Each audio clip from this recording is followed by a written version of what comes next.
पूर्णमदः पूर्णमिदं पूर्णात् पूर्णमुदच्यते पूर्णस्य पूर्णमादाय पूर्णमेवावशिष्यते।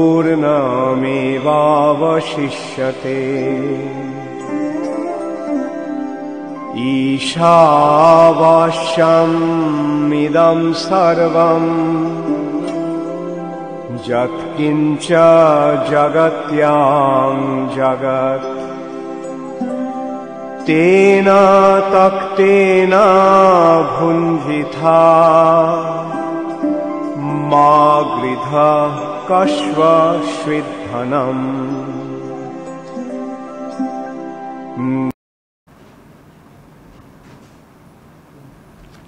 নমস্কার। বৈদিক অ্যাস্ট্রোলজি এর ডিভাইন সায়েন্স অথবা বৈদিক জ্যোতিষ একটি ঐশ্বরিক বিজ্ঞান অনুষ্ঠানে আপনাদের সবাইকে স্বাগত। আপনাদের সঙ্গে আমি সুতপা। আমরা সবাই ছোট থেকে বড় হওয়া পর্যন্ত পর্যায়ক্রমে জীবনের পথে এগিয়ে চলি। আমরা অনেক পরিশ্রম করি, অনেক হার্ডওয়ার্ক করি, তবুও অনেক ক্ষেত্রে আমরা জীবনে বাধাপ্রাপ্ত হই। আর তখনই আমরা বুঝতে পারি না কি করব। অনেক সময় অনেকে সঠিক পথ বেছে নিতে পারেন, আবার অনেকে ভুল পথে পরিচালিত হয়ে থাকেন। আর সেই মুহূর্তে দরকার হয় একজন ভালো জ্যোতিষীর একটা সঠিক পরামর্শ। সেই সঠিক পরামর্শ বা সঠিক গাইডলাইন যদি আমরা পেয়ে থাকি, তাহলে সেই জীবনের ভুল পথ থেকে বেরিয়ে এসে একটা সঠিক পথে এগিয়ে যেতে পারি এবং সেই এগিয়ে যাওয়ার উদ্দীপনাও সেখান থেকেই পেয়ে যাই। কারণ অনেক সময় আমরা বুঝতে পারি না যে কোনটা করা উচিত এবং কোনটা করা উচিত নয়। তার ফলে দেখা যায় অনেক ভুল কাজ করে জীবনের সমস্যা আরও বেড়ে যায়। তাই সেই মুহূর্তে আমাদের দরকার এমন কারো একটা গাইডলাইন যেখানে আমরা সেই ভুল রাস্তা থেকে বেরিয়ে একটা সঠিক রাস্তায় পরিচালিত হতে পারি। আর সেরকমই একজন ব্যক্তিত্বকে আমরা পেয়ে যাই আমাদের এই সময়ের অনুষ্ঠানে। তিনি সব সময় আপনাদেরকে একটা সঠিক গাইডলাইন বলে দিয়ে থাকেন এবং সঠিক পরামর্শ দিয়ে থাকেন, এবং সেই পরামর্শ অনুসরণ করে বহু মানুষ জীবনের কঠিন এবং জটিল সমস্যা থেকে বেরিয়ে আসতে সক্ষম হয়েছেন। এতক্ষণে নিশ্চয়ই আপনারা বুঝে গেছেন যে আমি কার কথা বলছি। তিনি হলেন জ্যোতিষ আচার্য পণ্ডিত দেবাশিস বন্দ্যোপাধ্যায়, যিনি জ্যোতিষ ও বাস্তু উপদেষ্টা, যিনি বিগত 25 বছর ধরে বৈদিক বা সনাতন জ্যোতিষ শাস্ত্রের উপর গবেষণা করে চলেছেন। নারী জ্যোতিষের উপর তার জ্ঞান অসাধারণ। তিনি পরাশীয় পদ্ধতি অনুযায়ী ত্রিস্তর বিচার করে পরামর্শ দিয়ে থাকেন। ভারতবর্ষের মধ্যে যারা সিরিয়াস জ্যোতিষ চর্চা করেন তাদের মধ্যে তিনি অন্যতম একজন। আজকে আমাদের সঙ্গে রয়েছেন পণ্ডিত দেবাশিস বন্দ্যোপাধ্যায়। স্যার, আপনাকে স্বাগত আমাদের অনুষ্ঠানে। নমস্কার। আর অবশ্যই স্যারের এই অনুষ্ঠান মানে জ্যোতিষ শাস্ত্রের বিভিন্ন সূক্ষ্মাণুসূক্ষ্ম বিষয় নিয়ে আলোচনা করা, এবং সেই আলোচনার মাধ্যমে আপনারা বিভিন্নভাবে উপকৃত হয়ে থাকেন এবং আপনারা কিভাবে নিজেদের জীবনকে সুন্দর এবং সুগঠিত করে গড়ে তুলবেন সেই পথ কিন্তু এখান থেকে আপনারা পেয়ে যান।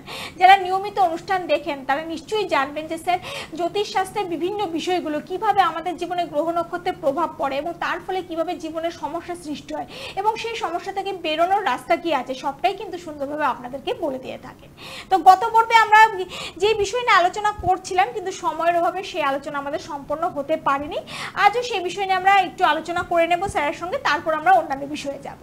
আমরা গত পর্বে আলোচনা করছিলাম বিয়ের ক্ষেত্রে যে দ্বিতীয় পতি সপ্তমে থাকলে কি হয়, সেই বিষয় নিয়ে আমরা স্যারের সঙ্গে আজ আলোচনা করে নিচ্ছি। স্যার কি বলবেন এই বিষয়ে? দেখুন, আমরা তো আগে অনেক কিছুই আলোচনা করেছি যে দ্বিতীয় পতি সপ্তমে থাকলে কি কি ধরনের প্রবলেম আসতে পারে এবং কি কি ধরনের ভালো হয় সেগুলো আমরা দেখেছি। তা কিছু দেখছিলাম উদাহরণ রূপে, আমরা কিছু লগ্ন সাপেক্ষে দেখছিলাম যে এই লগ্নের যদি দ্বিতীয় পতি সপ্তমে থাকে কি হয়, ওই লগ্নের যদি দ্বিতীয় পতি সপ্তমে থাকে কি হয়। এরকমভাবে আলোচনা করতে করতে আমরা বৃশ্চিক লগ্ন অবধি আলোচনা করেছি। একদম। তা বৃশ্চিক লগ্নের পরে হচ্ছে ধনু লগ্ন। তা ধনু লগ্নেও দেখবেন যে এই লগ্নের জাতকের বা জাতিকার যাই হোক না কেন প্রচুর প্রেমের সম্পর্ক থাকবে এবং জাতকের থেকে প্রেমিকারা অধিকাংশ সময় দেখা যায় বয়সে অনেক ছোট। এমনি ছোট হয়, জাতক আর জাতিকার মধ্যে একটা বয়সের ডিফারেন্স থাকে, কিন্তু এখানে একটা হ্যাভক ডিফারেন্স এসে যাবে। সেই জন্য এরা নানা রকম একটা প্রথম দিকে না হলেও ইন ফিউচার একটা নানা রকম প্রবলেমের মধ্যে পড়বে। হ্যাঁ, এবং এই প্রেমগুলো সবসময় যে সাকসেস হবে তার কিন্তু থাকবে না। এবং এরা যদি কাউকে বিয়ে করে পরবর্তীকালে তাতে কি হবে, যে অনেক রকম প্রবলেম আরও অ্যারাইজ করবে এবং তাদের বিয়েটা ডিস্টারবেন্স বেড়ে যাওয়ার সম্ভাবনা বেশি থাকবে। কিন্তু এরা একটা জিনিস এদের ভালো, সেটা হচ্ছে কি, যে এরা এই প্রেমিকার যদি কোনো সমস্যায় পড়ে তখন কিন্তু এরা প্রচুর সাহায্য করবে, প্রচুর সাহায্য করবে। এটা একটা বলতে পারেন সাহায্য করবে, কিন্তু জেনারেলি এটা সাহায্য করলো ঠিক আছে, কিন্তু বিয়ের ক্ষেত্রে এটা ঠিক ভালো হলো না। বিয়ের ক্ষেত্রে এটা একটা প্রবলেমই সে ফেস করবে এবং তার যে স্ত্রী সেও কিন্তু নানা রকম অশান্তির মধ্যে যাবে, গৃহে শান্তি নষ্ট হবে। তারপর আমরা আসি এবার মকর লগ্নের ক্ষেত্রে। এই লগ্নেও যদি দ্বিতীয় পতি সপ্তমে বসে, এই লগ্নের দ্বিতীয় পতি হচ্ছে কে, মকর লগ্নের দ্বিতীয় পতি হচ্ছে শনি। সে যদি সপ্তমে বসে বা চন্দ্রের ঘরে বসে তাহলে কিন্তু এদেরও জাতক মানে জাতিকারা, জাতকের যে প্রেম করবে, যে প্রেমিকা হবে, সেও অনেক ছোট হবে তার থেকে বয়সে, এটা তো একটা হলো। এবং এদের প্রেমটা জেনারেলি খুব শারীরিক প্রেম হবে, এবং ছোট হবে। এবং এই জাতক এটা শুধু করেই থাকবে না, এরা না অনেক বিবাহিত মহিলাদের সঙ্গে সম্পর্ক স্থাপন করার মানে একটা চেষ্টা করবে, না বলে বলা উচিত, সম্পর্ক থাকবেই জেনারেলি বা সাধারণত দেখা গেছে। হ্যাঁ, এবং এই যে মহিলার সঙ্গে সে সম্পর্ক স্থাপন করছে তারাও কিন্তু এরকম নানা রকম প্রেমে আসক্ত হবে। মানে দুটো পক্ষই যদি এরকম হয় তাদের মধ্যে তো কোনো রকম শান্তি আসবে না, অশান্তির মধ্যে দিয়ে চলবে। এবং সেই জাতকের যে বিবাহ করবে যে মহিলাকে বা যে নারীকে, যাকে করবে, তাহলে তাদের সংসারে একটা প্রচণ্ড অশান্তির বাতাবরণ তৈরি হবে। কাজে এটা কাম্য নয়। কাজে বিবাহের জন্য এই ম্যাচিং, এই যে বিবাহের জন্য যে দুটো জাতক এবং জাতিকার যে ছকের যে মিলকরণ, মানে ওর সঙ্গে ওর মিল কতখানি মিলছে, সেগুলো কিন্তু ভালোভাবে অ্যানালিসিস করা দরকার। শুধু কূট বিচার, কূট এগ্রিমেন্টে হবে না, কূট এগ্রিমেন্টটা পরে, আগে এগুলো দেখে নিতে হবে। আগে এগুলো দেখে নিয়ে তারপর এগোতে হবে কূট এগ্রিমেন্টে, তবে বিয়েটা সাকসেস হওয়ার চান্স ফ্যাক্টর অনেক বেশি বাড়বে। এবার আসি আমরা কুম্ভ লগ্নে, মকর লগ্নের পর কুম্ভ লগ্ন। এই জাতকও একটু পরিপক্কতার দিকে আকৃষ্ট হবে, যে মহিলা একটু পরিপক্ক তার দিকে একটু আকৃষ্ট হবে। এবং এই জাতকের প্রেমটা খুব মাধুর্যপূর্ণ হবে এবং এদের মধ্যে মানে কাম ব্যাপারটা অতটা গুরুত্ব পাবে না।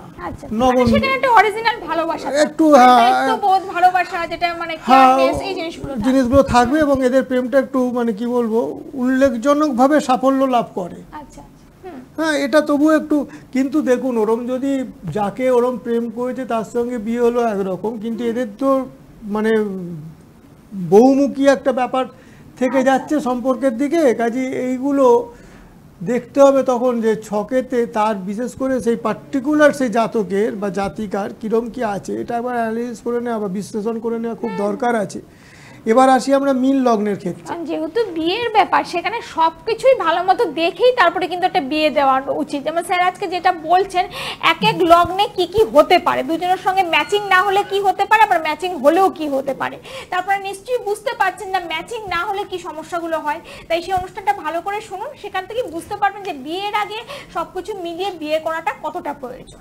প্রচুর প্রয়োজন। মীন লগ্নের ক্ষেত্রে দেখুন, বিয়ের পর এই জাতকরা বিয়ের পর, বিয়ের আগে নয়, বিয়ের পর, বিশেষ করে বিয়ের পর সাধারণত দেখা যাচ্ছে যে বিয়ের পর অন্য মহিলাদের সঙ্গে ওরা খুব শারীরিক সম্পর্ক স্থাপন করবে। তাহলে তো সম্পর্ক সেখানেই বিয়েটা ভেঙে যাবে, স্বাভাবিক ব্যাপার।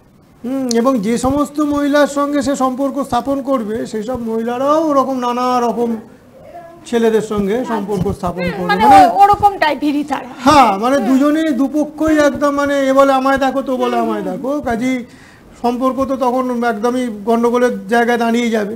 এবং তারপর যদি তাদের একটা ইস্যু হয়ে যায় তখন তো মানে চিন্তা করার বাইরে হয়ে যাবে। আবার আর যদি এইসব ওপর যদি সেখানে দেখা যায় হ্যাম্পার হয় মানে সবচেয়ে বেশি সন্তানরা, ছেলে মেয়ে যারা থাকে তারাই কিন্তু সবচেয়ে বেশি হ্যাম্পার হয়, তাদের ভবিষ্যৎ কিন্তু নষ্ট হয়ে যায়। কারণ তাদের একটা মানসিক চাপের মধ্যে দিয়ে দিতে লাগে, সেই মানসিক ছোটবেলা থেকেই সেই মানসিক চাপটা নিয়ে তাদের কিন্তু অনেকটার ক্ষেত্রে দেখা যায় তাদের ভবিষ্যৎ নষ্ট হয়ে যায়। তাই এটা আর এরপরও দেখুন এইসব এই যে সংযোগগুলো বললাম, দ্বিতীয় পতি সপ্তমে থাকলে এক একটা লগ্ন সাপেক্ষে বললাম, তা এইগুলোর ওপর যদি কোনো অশুভ প্ল্যানেটের আবার সংযোগ থাকে, প্রভাব থাকে, তাহলে তো আর বলার কথা নয়, একদমই আরো খারাপ হবে সেটা। খারাপ হবেই, মানে প্রচণ্ড গুরুতর সংকটের মধ্যে দাঁড় করিয়ে দেবে। মানে এটা তো এমনি হচ্ছিল, তখন আরও এমন একটা জিনিস ঘটনা ঘটে যাবে, তখন সেগুলো নিয়ে কেস কাচারি, নানা রকম পুলিশ, জেল জরিমানা, নানা রকম এইসব দিকে চলে যাওয়ার চান্স আছে। মানে সেই সম্পর্কটা এত তিক্ত হয়ে যাবে, মানে এক এক সময় খুব ভায়োলেন্সের দিকে এগিয়ে নিয়ে চলে যাবে। তাহলে এটা আমরা বুঝতে পারছিলাম যে দু একটা এপিসোড নিয়ে তো আলোচনা করলাম যে দ্বিতীয় পতি সপ্তমে থাকলে কি হয়, লগ্নপতি সপ্তমে থাকলে কি হয়। তো এবার আমরা আসবো তৃতীয় পতি সপ্তমে থাকলে কি হয়। তা লগ্ন সাপেক্ষে তৃতীয় পতি মানে তৃতীয় ঘরের যে অধিপতি, সে যদি সপ্তমভাবে থাকে, অবস্থান করে, এটাও কোনো কিন্তু একটা অসপিশিয়াস পজিশন নয়, মানে কি না শুভ অবস্থান নয়। তৃতীয় পতি যদি সপ্তম ঘরে থাকে, সেটাও কিন্তু খুব একটা সুখকর হবে না। সেভেন্থ হাউসের সঙ্গে জড়িয়ে থাকা বিষয়গুলোর পক্ষে সুখকর হবে না। সেভেন্থ হাউস থেকে যা যা বিষয় আমরা বিচার করি, সেই সবগুলো থেকেও কিন্তু ভালো রেজাল্ট আসবে না। হ্যাঁ, জাতক কী হবে না সুপিরিয়ার, ওর যে ওপরে যে ঊর্ধ্বতন কর্তৃপক্ষ থাকবে, ধরুন চাকরি করছে বা কিছু করছে, বা শাসক থাকবে বা এই কর্তৃপক্ষ থাকবে, তাদের মানে কি বলবো একটা অসন্তুষ্টির শিকারে পরিণত হবে। তারা তার উপর সন্তুষ্ট হবে না। সে হয়তো কাজ করছে, মন দিয়ে কাজ করছে, তবু মানে সেই যে ওপরের যে বস আছে বা কিছু আছে, তার মানে পেছনে লাগবে। হ্যাঁ, সে তার উপর ঠিক হ্যাপি হবে না, কাজ নিয়ে তার মানে নানা রকমের প্রবলেম তৈরি হবে। মিলন দুর্ভাগ্যজনক হয়ে যাবে। হ্যাঁ, সেভেন্থ হাউসের মানে জাতকে মানে কী বলবো, জনসাধারণের সঙ্গে যে সম্পর্ক, এই যে রিলেশানটা, পাবলিক রিলেশান আর ব্যবসায়িক বিষয়গুলির ওপরও নিয়ন্ত্রণ করে। কেন তৃতীয় থেকে তো কমিউনিকেশান, রিলেশান, এগুলো তো পাবলিক রিলেশান, এগুলো দেখা হয়। এবং সপ্তম হাউসে থার্ড লর্ডকে কখনোই অ্যাপ্রিসিয়েট বা প্রশংসা করা যায় না। যদি সপ্তম লর্ড লগ্নের সঙ্গে যুক্ত হয়, যদি সপ্তম লর্ডটা যদি আবার লগ্নের সঙ্গেও যুক্ত হয়ে যায় কোনোভাবে, হ্যাঁ, এবং তখন দেখা যায় তার জাতকের ভাই বিদেশ যাবার খুব সম্ভাবনা তৈরি হয়ে যাবে। সেখানে গিয়ে সে স্থায়ী বসবাস করারও একটা সম্ভাবনা তৈরি হবে। এবং আর একটা জিনিস, এই যে ভাই তাকে কিন্তু প্রচুর সাহায্য করতে পারে। আর এই তৃতীয় পতি সপ্তমে বসলে আর একটা প্রবলেম আসে, সেটা হচ্ছে ভ্রমণের সময় কিন্তু তাকে ঝুঁকি থাকে। কোনো ট্যুর করছে জাতক, সেই সময় কিন্তু একটা ঝুঁকি থাকে। হ্যাঁ, এবং এই যে মানে তৃতীয় পতি সপ্তমে বসলে একটা চুরির প্রবণতা দেখা যায়। আমরা একটা চার্টের মাধ্যমে আলোচনা করি, চার্ট একটা দেখা যাক, চার্টটা কীরকম কি আমরা দেখে নেব সেই চার্ট। এই যে চার্ট আমরা দেখতে পাচ্ছি, এবং চার্টের মাধ্যমে স্যার খুব সুন্দরভাবে বুঝিয়ে দিচ্ছেন যে কিভাবে কি হতে পারে বা কিভাবে কি হয়। হ্যাঁ স্যার, কি বলবেন? আপনি এখানে দেখুন চার্টটার মধ্যে, চার্টটার হচ্ছে কি লগ্ন, মকর লগ্ন, এবং সপ্তম পতি হচ্ছে চন্দ্র। সে বসে আছে বৃশ্চিক রাশিতে সে অবস্থান করছে।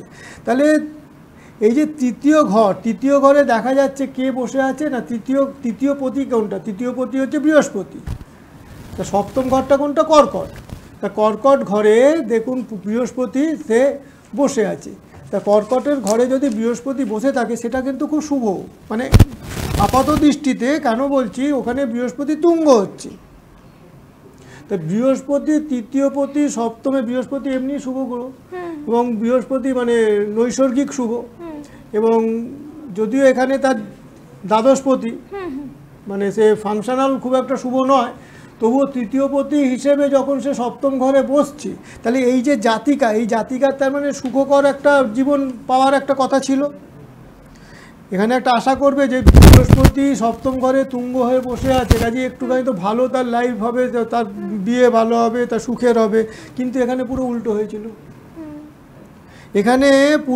হয়েছিল। এবং এইখানে দেখুন যে সপ্তম পতি, সে লগ্ন চার্টে মানে জাতচক্র যেটা, সেখানে এবং নবাংশ চাটে দুটো জায়গাতেই রাহু যুক্ত হয়ে বসে আছে, দুটো জায়গাতেই রাহু যুক্ত হয়ে বসে আছে। এর ফলে কি হয়েছে না, এই রমণী ভালো, দেখতে শুনতে ভালো, সব দিক দিয়ে ভালো, কিন্তু তার জীবনে, দাম্পত্য জীবনে এত রকম দুঃখজনক ঘটনার সম্মুখীন হয়েছে, মানে চিন্তা করার বাইরে। এবং লাস্ট অবধি কী হয়েছে, বিবাহ বিচ্ছেদ। আচ্ছা আচ্ছা। লাস্ট অবধি কী হলো, বিবাহ বিচ্ছেদ। এখন তিনি কি করছেন না, অন্যদের ওপর নির্ভরশীল মানুষ, তার উপর এখন অসন্তুষ্ট। সে একটা মানে এই যে লাইফটা সে লিড করছে সেটা কিন্তু খুব একটা তার মানে কি ডিজায়ারেবল, মানে আকাঙ্ক্ষিত লাইফ কি ছিল, তার সব দিক দিয়ে এত ভালো ছিল, কিন্তু সে হলো, সে সেটা পারেনি। তাহলে এটা তো আমরা একটা চার্টের মাধ্যমে বুঝতে পারলাম যে তৃতীয় পতি সপ্তমে গেলে কীরকম কী হয়। আর একটা আমি এমনি বলছি যে এটার এই মহিলা একজন বিখ্যাত, ভারতবর্ষের একজন বিখ্যাত মহিলা। এই চারটা আমি দেখাচ্ছি না, কিন্তু এমনি মুখে বলছি যে এনার কন্যা লগ্ন। তা কন্যা লগ্নে তৃতীয় পতি হচ্ছে মঙ্গল, কারণ বৃশ্চিক, কন্যা লগ্নে তৃতীয় পতি বৃশ্চিক, সে মীন রাশিতে অবস্থান করছে। এবং সেভেন লর্ড বৃহস্পতি লগ্নে অবস্থান করছে। আমি আপনাকে বলেছিলাম না, লগ্নে অবস্থান করলে বিদেশ যাওয়ার একটা ব্যাপার স্যাপার একটু আগে আমরা আলোচনা করলাম।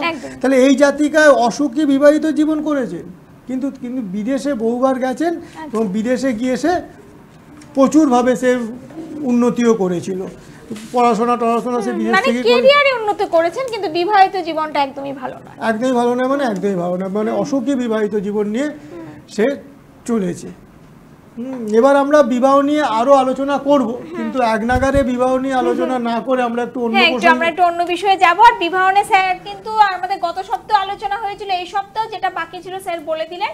আপনারা বিশেষ করে মা বাবারা ছেলে মেয়েদের বিয়ে দেওয়ার আগে অবশ্যই একবার চার্ট বিচার করেই কিন্তু বিয়েটা দেবেন, না হলে কি কি সমস্যা হতে পারে, বিবাহিত জীবনে কি হতে, এবং যারা স্যারের কাছে এসছেন কেন তাদের ডিভোর্স হয়ে যায় সেটা চার্টের মাধ্যমে স্যার বুঝিয়ে দিলেন। যে দর্শক বন্ধুরা বা স্যারের কাছে যারা সমস্যা নিয়ে এসছিলেন, কি কারণে তাদের ডিভোর্স হয়েছে, তাই বিয়ের আগে সেই চার্ট বিচার করাটা খুবই প্রয়োজন। দরকার হলে একবার স্যারের সঙ্গে যোগাযোগ করে নেবেন, ভালো করে যৌতুক বিচার করে তারপরে একজন ছেলে বা মেয়ের বিয়ে দেবেন। তার জন্য স্যার সবসময় আপনাদের পাশে আছেন, এই বুকিং নাম্বারে ফোন করে যোগাযোগ করে নেবেন।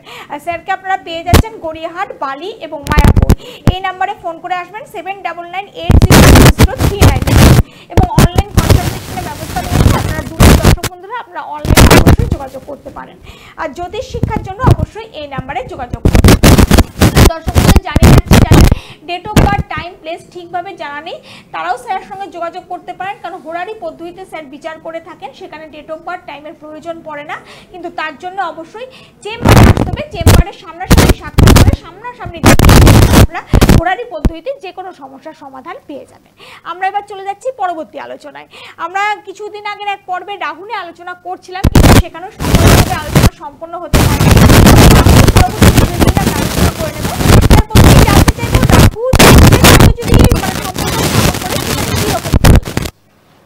রাহু আর চন্দ্র যদি একসঙ্গে দুজনে বসে বা কিছুভাবে যদি সম্পর্ক স্থাপন হয়,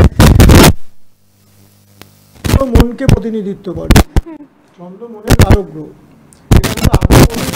মানে আমাদের দেহে মানে জলের পরিমাণ 70 ভাগ, ব্রেনেতেও জলের পরিমাণ প্রায় আরো বেশি। কাজেই সেই কারণে মনের কারক গ্রহ চন্দ্র। আচ্ছা, মনকে পুরোপুরি নিয়ন্ত্রণ করে চন্দ্র। কাজেই সেই রাহুর কিন্তু ক্ষমতা আছে এই চন্দ্রকে বাধা দেওয়ার, চন্দ্রকে অন্ধকার করে দেওয়ার। আচ্ছা আচ্ছা। এই যে রাহু চন্দ্র এই যে কানেকশনটা, এটা খুব একটা ভালো নয়। এটা যদি ধরুন আপনি চতুর্থ, এই যে মনের যেগুলো আরো কিছু জিনিস আছে তো, যেগুলো চতুর্থ ঘর মনকে রিপ্রেজেন্ট করে, বুধ মনকে রিপ্রেজেন্ট করে, এই যে সব ব্যাপারগুলো আছে। কাজে এই যে চতুর্থ ঘর, চতুর্থ অধিপতি বা বুধ, এরা যদি রাহুর দ্বারা প্রভাবিত হয়, অ্যাফ্লিক্টেড হয়ে যায়, পীড়িত হয়ে যায়, তাহলে এই পাপ পীড়িত হয়ে গেলে কি হবে, মানে জাতক বা জাতিকা একটা উন্মাদনার সৃষ্টি হবে। অনেক সময় কি হয়, এগুলো যদি আরো কোনো কিছু আরো পাপগ্রহ বা আরো বাজে জায়গায় বসে যায় বা তাদের যদি পাওয়ার লেস হয়ে যায়, তখন দেখা যায় যে এরা মানে নানা রকম মানসিক একটা অসুখে ভোগে এবং সাইকিয়াট্রিস্ট শাস্ত্রের মাধ্যমে চিকিৎসার প্রয়োজন হয় এরকম দেখা যাচ্ছে, এবং নানা রকম অপরাধ প্রবণতার দিকেও ঢুকে যাবে, নানা রকম খারাপ কাজ করে ফেলে, হ্যাঁ, নানা রকম ড্রাগস, নানা রকম নেশাভান এসবের জন্য জড়িয়ে পড়ে। এই যে মনটা তার একটা বাজে দিকে নিয়ে যাওয়ার কিন্তু চান্স ফ্যাক্টরটা প্রচুর রয়েছে। কাজে এই যোগটাকে খুব একটা ভালো বলা যাবে না। একদম, মানে চন্দ্রের সাথে কানেকশন হলে দেখা যাচ্ছে মানে একটা মানুষকে মাইন্ডটাকে চেঞ্জ করে দিচ্ছে, সে একটা ভুল পথে পরিচালিত হচ্ছে। আবার যদি ওই বললেন তো আরো যে ঘরগুলো আছে চতুর্থ পতি, চতুর্থ ঘর, বুধ, এগুলোর সঙ্গে প্রভাবিত হলে এই জিনিসটা আরো বেশি করে হয়। এবং আরো যদি পাপ গ্রহ থেকে যায় বা আরো যদি সেইগুলো যদি দুর্বল হয় বা বাজে দুস্থানে বসে, এসবগুলো দেখতে হবে। দেখে দেখা যায় যে এই সময়গুলো খুব ক্রিটিক্যাল একটা মেন্টাল মানে এই কন্ডিশনের উপর দিয়ে মানুষ তখন পাস করে, মানে প্রভাবের জন্য হয়তো দেখা যাচ্ছে ভালো একজন মানুষও খারাপ পথে পরিচালিত হয়ে যাচ্ছে, খারাপ পথে, এবং নানা রকম খারাপ কাজ করে ফেলছে, নানা রকম নেশাভানের দিকে চলে যাচ্ছে। তাকে এই জন্যই তো জ্যোতিষের একটা প্রয়োজন আছে। একদমই, কারণ আমরা তো সাধারণ মানুষরা বুঝে উঠতে পারি না যে একটা ভালো ছেলে বা একটা ভালো মেয়ে কেন সে খারাপ পথে চলে যাচ্ছে। আমরা হয়তো অন্য চিকিৎসা করছি বা অন্যভাবে ব্যবস্থা করছি, অনেক মা বাবা দেখা যায় বকা দিচ্ছে ছেলেদেরকে, খুব শাসন করছে, কিন্তু তাতেও কোনো কাজ হচ্ছে না, দেখা যাচ্ছে আরো খারাপ হয়ে যাচ্ছে। মানে ফিজিক্যালি শাসন করা তো অনেক ভালো নয়, একদমই, কিন্তু আলটিমেট রেজাল্ট কি তাতে কিছু কমবে বলে আমার মনে হয় না। একদমই। কাজে এটা আমার মনে হয় যে এগুলো যদি আগে, কিন্তু আমরা ভাবি না যে একজন ভালো জ্যোতিষীর পরামর্শ নিলে সেই জিনিসটা কি কারণে হচ্ছে সেটা আগে জানা। আর সাধারণ মানুষ তো বুঝতে পারি না যে চন্দ্রের প্রভাবে সেটা ডিরেকশনটা, লাইফের ডিরেকশনটা জ্যোতিষ শাস্ত্র থেকে পাওয়া যায়। একদমই, যে আমি কোন দিকে যাব বা আমার কোন সময়টা খারাপ আছে, আমার কিরম ভাবে নেওয়া উচিত বা কি একটুখানি প্রতিকার করলে ঠিক হয় কিনা, এগুলো জানা উচিত, এরকমভাবে চলা উচিত, সেই গাইডেন্সটা একটা নেওয়া দরকার। তবে হ্যাঁ, অবশ্যই যে জ্যোতিষী সিরিয়াসলি পড়াশোনা করছে, যে জ্যোতিষীরা সিরিয়াস জ্যোতিষশাস্ত্রটাকে নিয়েছে, সেটা আপনাদেরই বুঝতে হবে, বুঝে তাদের কাছে যেতে হবে, নাহলে ভুল হয়ে যাবে। হ্যাঁ, বিচার তো আপনাদের কি করতে হবে।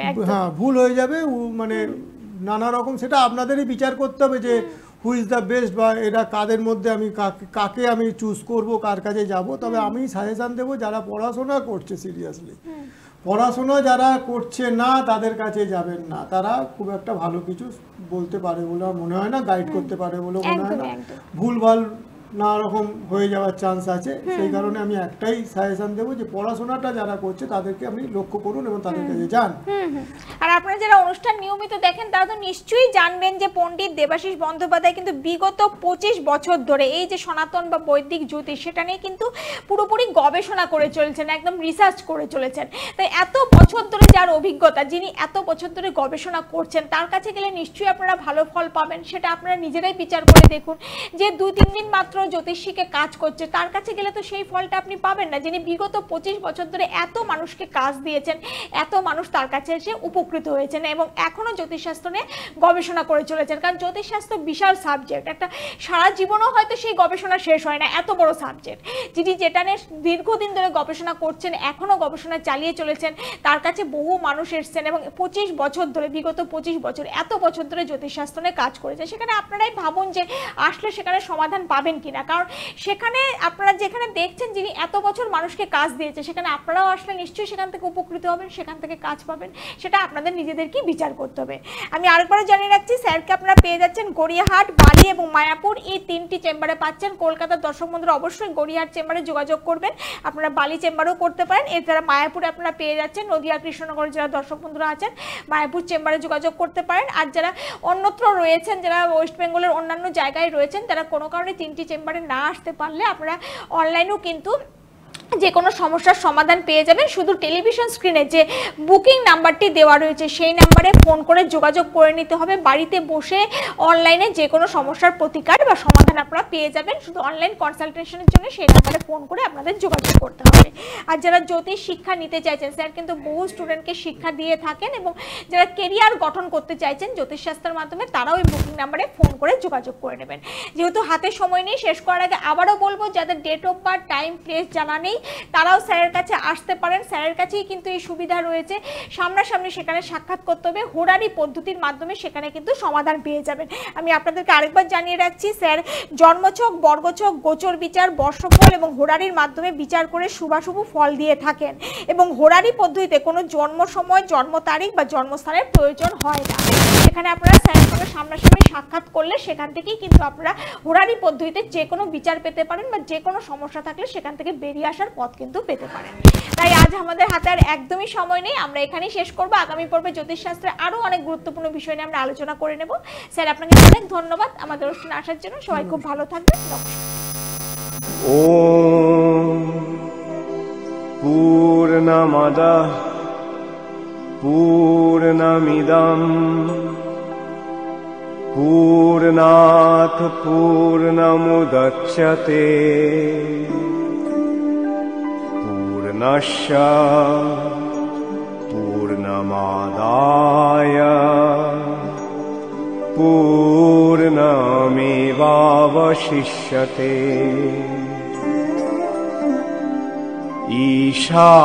ঈশাवास्यं ইদং সর্বং